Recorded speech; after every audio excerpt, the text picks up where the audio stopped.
अरे देवियां देश की जाग जाए अगर, आपके माइंड में कहीं ना कहीं कंफ्यूजन तो नहीं आ रहा कि ये देवियों की बात कर रहा है? तो मैं उन देवियों की बात नहीं कर रहा हूं जो मंदिरों पर स्थापित हैं, स्पष्ट बात करता हूं। नारियों की मैं उन देवियों की बात कर रहा हूं जो हमारे घर पर बैठी है। क्योंकि अपने देश में नारी को देवी का दर्जा दिया गया है।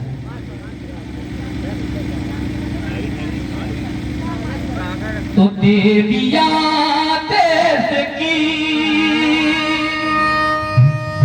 जाग जाए अगर, युग स्वयं ही बदलता चला जाए।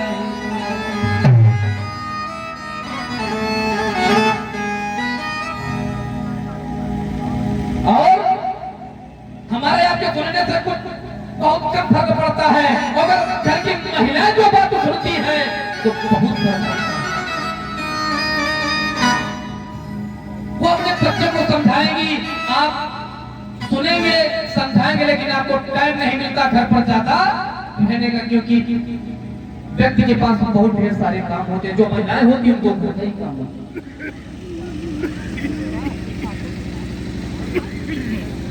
व्यक्ति बहुत ढेर सारे कामों से घिरा हुआ होता है, और जो महिलाएं होती हैं वो केवल घर के कार्यों से घिरी हुई होती है। तो जब तक हमारे देश की महिलाएं ऐसे कार्यक्रमों को नहीं सुनेगी और नहीं जानेगी, नहीं मंथन करेगी, तब तक ये देश बदलने वाला नहीं। तो लिखा कि पत्नियां देश की,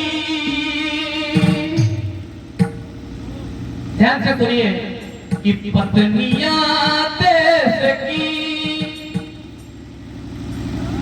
जाग जाए अगर, पति खुद देव बनता चला जाएगा। ये नारी शक्ति होती है। एक महिला में शक्ति होती है कि अपने पति को कैसे कंट्रोल करे। कितना भी बिगड़ैल पति हो और मैं उसकी औकात नहीं समझता कि वो कभी घर से अपनी पत्नी से उठ करके निकल जाए। अगर महिला अपने ऊपर आ जाए तो ये शक्ति होती है उनके अंदर, लेकिन बस समझने की बात होती है।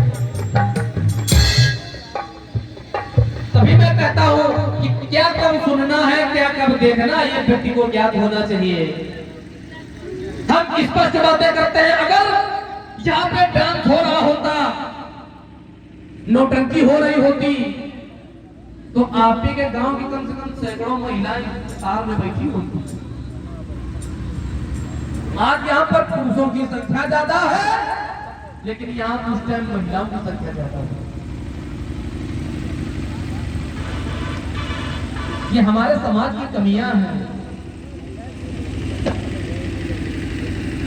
और ये कमी कब दूर होगी ये पता नहीं, लेकिन ये एहसास है कि जल्द ही दूर होगी।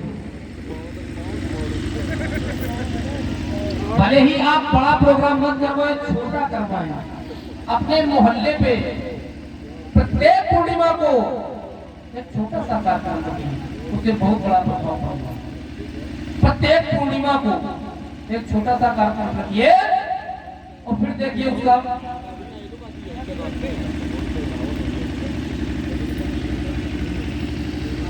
कैसे सुधार होती है।